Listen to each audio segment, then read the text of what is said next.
Hi, I'm Pamela Kemper with AzureTide.School of Real Estate, and I'm here with you this evening to do a bit of a webinar. It's a study session for those that are working on launching their real estate career and getting licensed here in the state of Florida. And I'm Pamela Kemper. I'm the instructor and course writer for Azure Tide Realty All Florida School of Real Estate. And if you found this webinar, it could be that you're one of my current students, and this is a great opportunity for you to kind of dive in and do a little bit of studying with me. Gives you a little bit of a simulation of a classroom feeling. I can actually see your chat, your comment as we're going through the webinar, so I can pull them right in. And we just got started, so I'm waiting for some people to find us. And while we do that, I'll give you some information as we get going. One person just popped on. You're going to see me probably kind of looking left and right here for a moment, trying for the first time doing a live webinar simultaneously with my Facebook broadcast. I'm doing one to YouTube. So we're going to see how that goes. So bear with me just for a second. I want to make sure. Okay, so I think we're good with that and everything is rolling on both. I'm Pamela Kemper and I'm glad to have you guys here with us. So if this is your first time joining, or if you're thinking about getting enrolled in one of our real estate courses and you're curious as to what's going on with this webinar presentation, this is simply an optional add-on, just a little bit of a study session to kind of give you a little bit of a leg up. And again, it can kind of simulate the idea of a real classroom in the sense that when you make a comment, it's kind of like raising your hand. So I do watch for those, and then when they're relevant to the conversation, I can pull them in, give you answers live as we're going. Hi, Dan.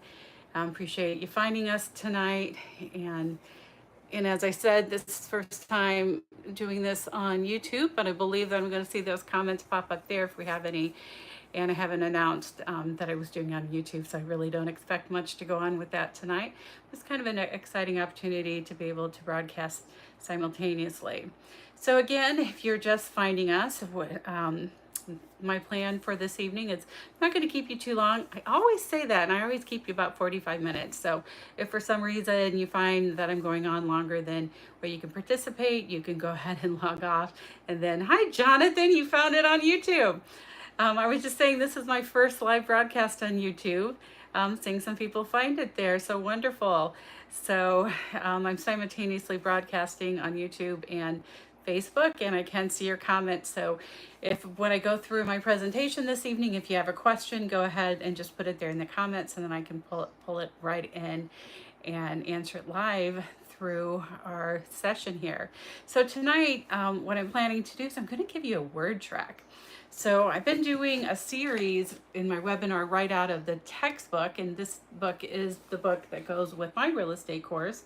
If you happen to have found this webinar and you're not one of my students, but you're in somebody else's course, go ahead and participate. We're glad to have you. But this goes along with the actual online course that I teach and that I wrote, and then this is the book that I put together for it. For those of you that are my students in the 63-hour course or even the 45-hour course, you can find course books that are digital that you can actually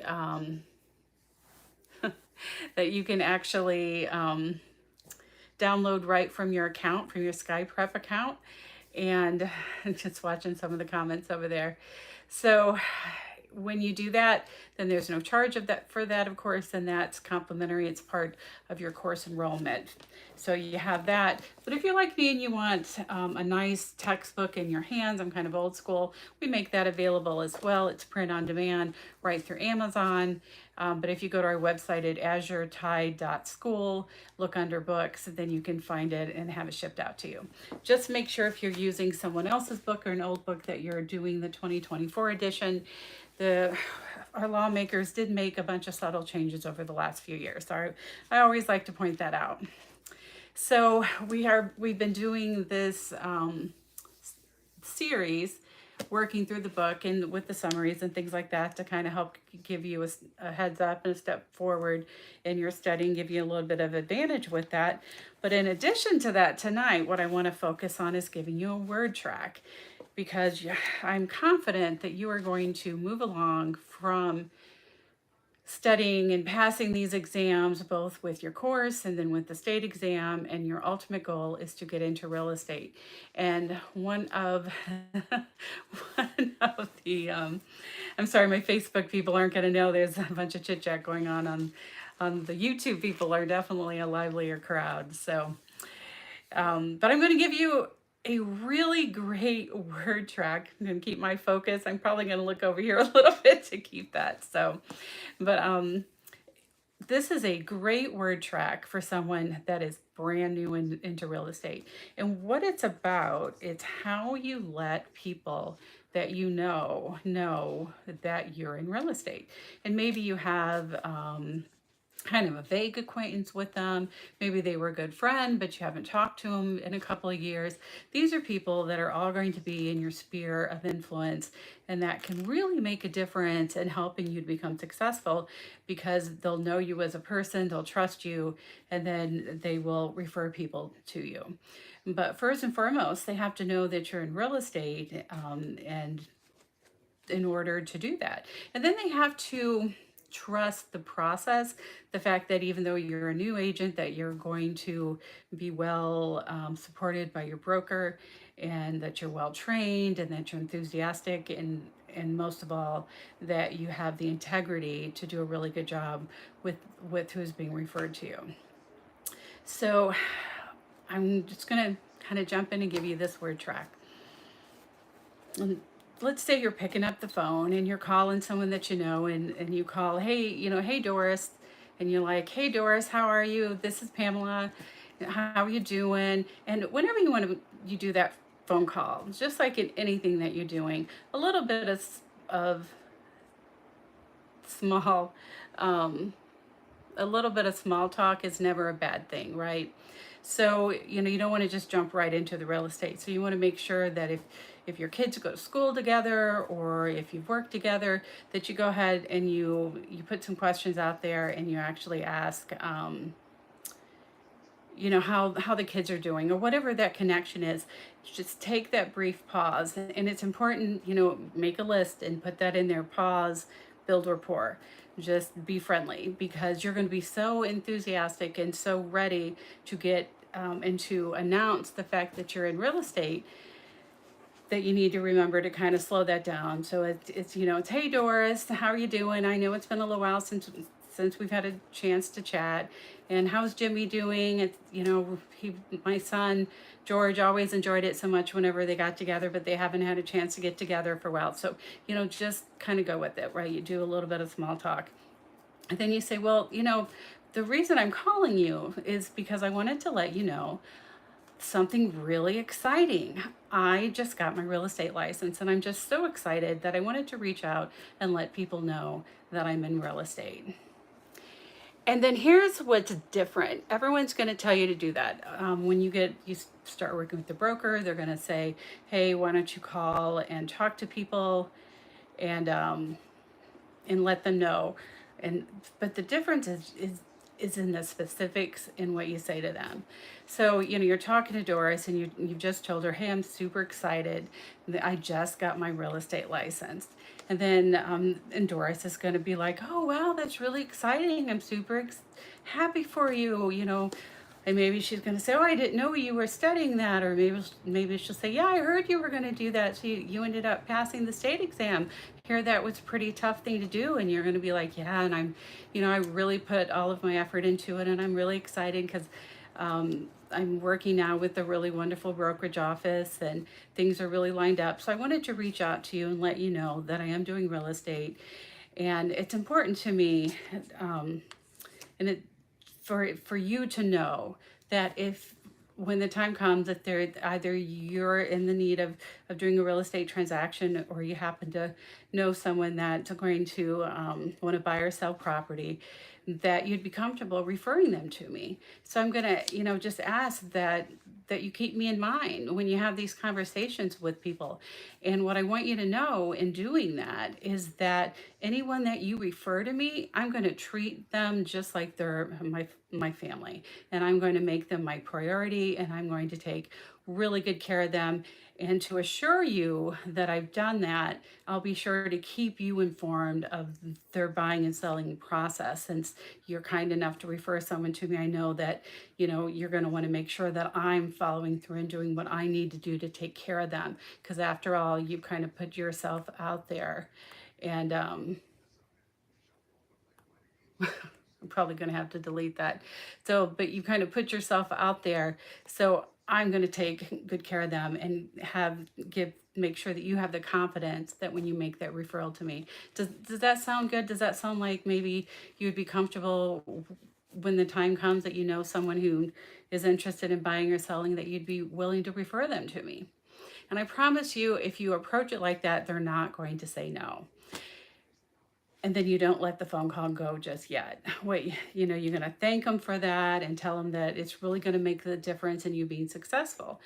And you want to invite them into your success, because people do want to feel like they're important to the process, right? So you're keeping them informed. Someone's going to buy or sell property.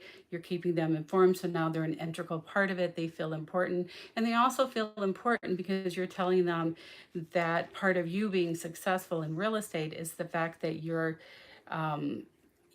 that they're making that referral is actually contributing to your success. So people like that. So that's an important connection to make when you're doing that. And then the next thing that you're going to do is you're going to say to them, and this is a multi-part piece, right? So then you're going to say to them, so who do you know that might be in the market to buy or sell real estate? And it's important in that moment to train your verbiage. You don't say, do you know someone who is in the market to buy or sell real estate? You always want to say, who do you know? Make sure you word it in that order. And I promise you, just about everyone that you talk to knows someone that's thinking about buying or selling. Maybe they're already hooked up with an agent. That's not really the question at this point, right? It's who do you know? Here's what else is going to happen.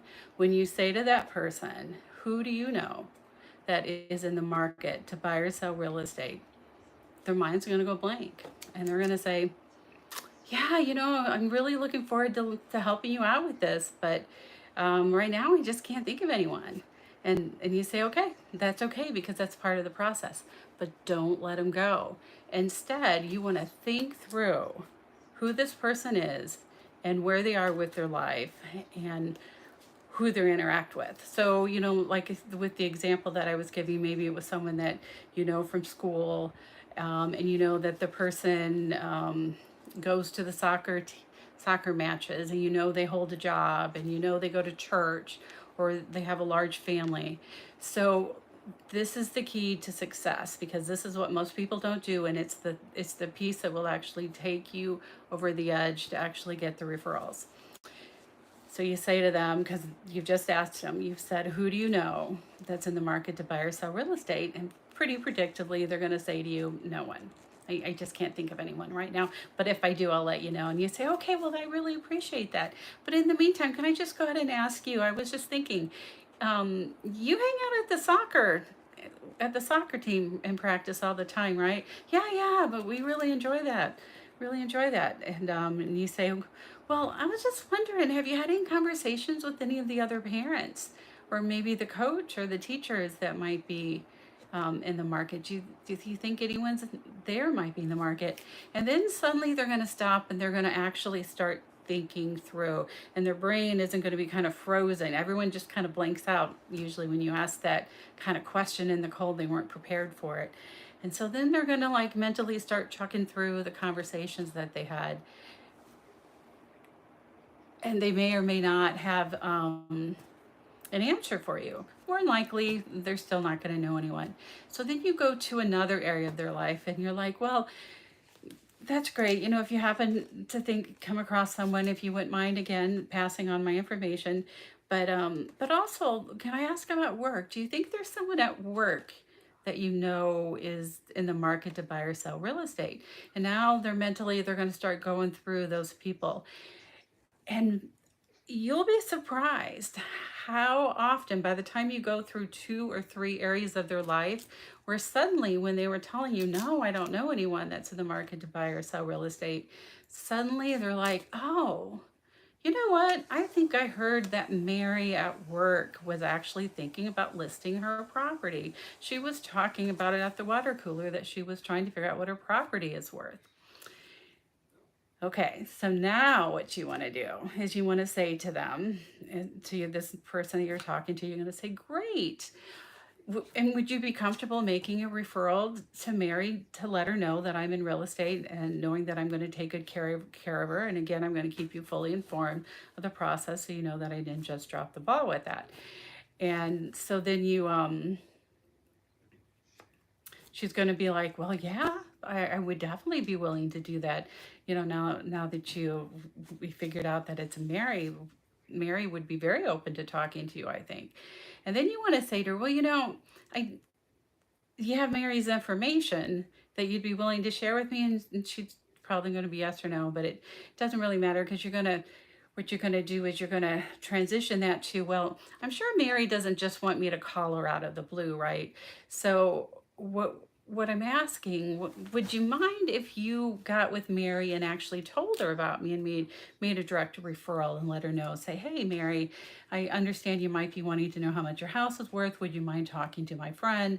Will take good care of you, and just wanted to make that connection for you. And if you don't mind, she'll give you a call at your convenience, and just kind of let her play the middleman with that. But you don't want her to take control of it, in the sense of leaving it to her to connect you. You do want to go ahead and try to get her information, and get permission. And then more than likely, she's going to, somehow in this conversation, it's going to work out, and she's going to say, yeah, I'll talk to Mary. But don't stop there. You want to say, so, today's Friday. Do you think you can have that conversation with her on Monday? And, oh, yeah, I'm sure I can talk to her on Monday. And then you say, well, great. And if you don't mind, then I'm going to give you a call Monday evening to see how the conversation with Mary went. Oh, okay, sure. Yeah, I'll be ready for that. And if you do that, then when this person is at work on Monday, it's going to be top of mind, because now they know they have a phone call appointment with you Monday evening. And so they'll go ahead and they'll follow through with that conversation. And then, regardless of how that goes with that conversation, the way you want to end your call with this person is permission to contact them again. So, maybe you had the conversation and they didn't think of anyone right off the bat, even when you went through your the 3 stages of their life to try to figure out, just to get that referral. So, maybe you came up empty. It doesn't matter, or maybe you have a referral, but you always want to end the call with, how the fact that you so appreciate them taking their time out and having the conversation with you. And again, that you're just so excited. And if they don't mind, you might check in with them from time to time. Would it be okay if I give you a call back, and maybe in another month or two, just to see how things are going with you, and to let you know how things are going with me with my new real estate career. And almost every time the person is going to be like, well, of course, sure, check back with me. But it's a step-by-step process that works really well for building that sphere of influence. And people will know, even if they find out from other people that you're in real estate, you need to have the conversations with them, and you need to let them know how serious you are about your new career, and how you're going to operate with the system of integrity and follow-up, because follow-up is golden, and it's really the thing that will put you over the top. So what I had a lot of people that jumped on there kind of at the last minute. So what I wanted to tell you that I was doing was a word track on when you're a brand new agent, and you are letting people in your sphere of influence know that you have your real estate license, so that you can start working your book of business, so to speak, your sphere of influence, for referrals in an ongoing manner. Because it's very important in real estate that you do what we call touches, where you let people know that you're in real estate, and then you do the follow-up. But that word track that I gave you is really golden, and it's a little different than your average word track that where they just tell you to pick up the phone and call and say, hey, yeah, I'm doing real estate. Do you know anyone who's in real estate that might want to buy or sell our house? That's not going to work very well for you. You're going to find, you might get lucky and get a deal or a lead out of it, but it's probably not really going to be very fruitful.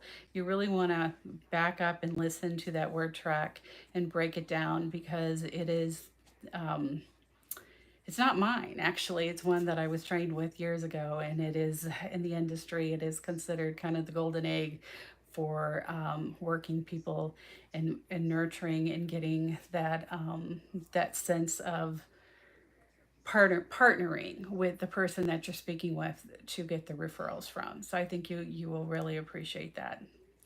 So with that, I want to speak a little bit tonight about our learning topic, so that you can get your real estate license and get to the point where you're asking for those referrals. And so the topic, and I'm going to keep it brief for you tonight because I used some of that time up using the that referral request track there. So I'm going to be doing chapter 8, which is property rights, estates, and tenancies. And it goes on and talks about that whole chapter about condominiums, cooperatives, and timesharing. But chapter 8 is really about property rights, estates, and tenancies. And estates and tenancies. What are we talking about when we're talking about estates and tenancies? That's a mouthful. What we're talking about is the way you own property. And you can actually have an estate, which is a right of use, through things like leases, life estates, and things like that. But we're going to keep it kind of simple, and we're going to talk about the 4 types of ownership, which is called tenancy in common, joint tenancy, tenancy by the entireties, and how that compares to tenancy in severalty. And I like to go over this because it can be a little bit overwhelming when you're seeing this list of information that you have to memorize, but when you kind of understand how to connect one to the other, then suddenly it all kind of falls into place for you. So we're talking about how you own property, and when you have an estate of ownership, you have a freehold estate, which we also call fee simple. And then you have different ways you can take ownership. And by different ways that you can take ownership, to cut to the chase of it, are you taking ownership by yourself, or are you taking it with somebody else or a group of people? And if you're not taking ownership by yourself, what is the nature of that ownership, and what are the details of that ownership? And the nature and details of that ownership affects how you own it, what your rights are in that ownership, and then each category and the way they line up has a different name. So I always like to start with tenancy and severalty. And I like to point it out that if you first try to memorize what the different ones mean, you might quickly look at in severalty and think, well, you have ownership with several people. But it's actually the opposite. The estate and severalty means that you own it by yourself. And I think the easiest way to visualize and to cement that in your brain is to think about your ownership is severed from everybody else, right? Kind of like severing the head. So in severalty means that you have sole ownership, and that is a very important vocabulary word to make sure that you walk away with. So you have singular ownership where you own it by yourself in severalty, or you have co-ownership. And if you have co-ownership, it's going to be one of 3. It's going to be tenancy in common, joint tenancy, or tenancy by the entireties. Now, there are 4 unities that make up these different types of ownership. And in addition to the 4 unities, which I am going to go over, you also either have or you don't have right of survivorship, which is really key. to defining the type of ownership. And I think the easiest way to break it down is to say either you're married or you're not married. So now all of these ownerships, tenancy in common, joint tenancy, tenancy by the entireties, talk about multiple people. It's more than one, two or more. So one of them is called, is reserved for you must be married in order to have this type of tenancy. And that would be the tenancy by entirety. And I like to start with this one because I think most of us kind of have an idea of what it's like, what that ownership means when you own property with a spouse, and what happens when you pass away, when one of the spouses pass away, what happens to that ownership. So it's a really good one to kind of anchor your foundation for understanding. So the opposite of tenancy by the entirety would be, or any of these, the joint tenancy, the tenancy in common, because all of these involve ownership of more than one people. So the opposite of that would be tenancy and severalty, because you're severed, and meaning that tenancy and severalty is you own it solely with nobody else. So if you're married, by the way, you don't have to have tenancy by entirety ownership just because you're married. You choose this ownership, but you must be married in order to have this ownership. And the biggest thing about this tenancy and by entireties is that you have what is called right of survivorship. So what does right of survivorship means? It means that if one spouse dies, the other spouse that's still alive owns the property themselves, right? So that spouse could not will it away to somebody else. It springs back and the remaining spouse owns that property, and that's called right of survivorship. Your ownership survives the death of your spouse. And that type of ownership, to memorize for your vocabulary word, is tenancy by the entireties. So you own all of it, and you have all of your, what they call the four unities in entirety. You have, in order to create this deed, you and your spouse had to sign the deed at the same time and on the same deed. You couldn't each have your own deed. It is possible with a different type of ownership where someone gets like a separate deed, giving them partial ownership to a property. Not with the tenancy by the entireties. You must have both signed on the same deed. That's one of the four unities. Same deed at the same time. You have undivided possession, meaning you own the whole thing together. It's not that one of you owns the north half and the other owns the south half. It doesn't work that way. It's undivided possession. You have equal interest. Your right to that property is equal. One doesn't own more of it than the other. It is 100% equal. And you have right of survivorship. If one of them dies, one of the people dies, you will have, as the surviving spouse, you will own that property fully. And that is called tenancy by the entireties. So I like to explain that one first because that's kind of like the whole thing, right? You got all of the four unities. You have the right of survivorship and what it means. And now over here you have the other two types of ownership that you can take, which is tenancy in common or joint tenancy. And the biggest, easiest way to memorize that is to realize that one of these actually mirrors and duplicates tenancy by the entireties exactly. The only difference is that you're not married. So, and that is joint tenancy. You own it jointly. So you're not married, but you have the same type of ownership. In order to form it, you had to have the four unities. So you both signed at the same time on the same deed. You own all of it, undivided possession. You own it equally. Even if it could be 10 people, you own it equally. Okay?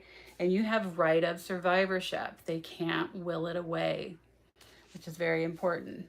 That is the opposite then of tenancy in common. Tenancy in common means that you don't have right of survivorship. So let's say if you take ownership with someone as tenancy in common, and that person decides that they want their property to go to their son Max when they pass away, then if that person dies, you now own that property with Max. That is a huge distinction from either joint tenancy or tenancy by the entireties. And it's the primary distinction. And then the four unities aren't there. You could have created that by just issuing a different deed. So maybe Max and Sarah own property as tenancy in common, but Max wants to sell his property to Waldo. So Max does another deed over here and signs it over, so Sarah, whoever was over here on this deed, doesn't have to go to the closing table. It's a totally different deed signed at a completely different time.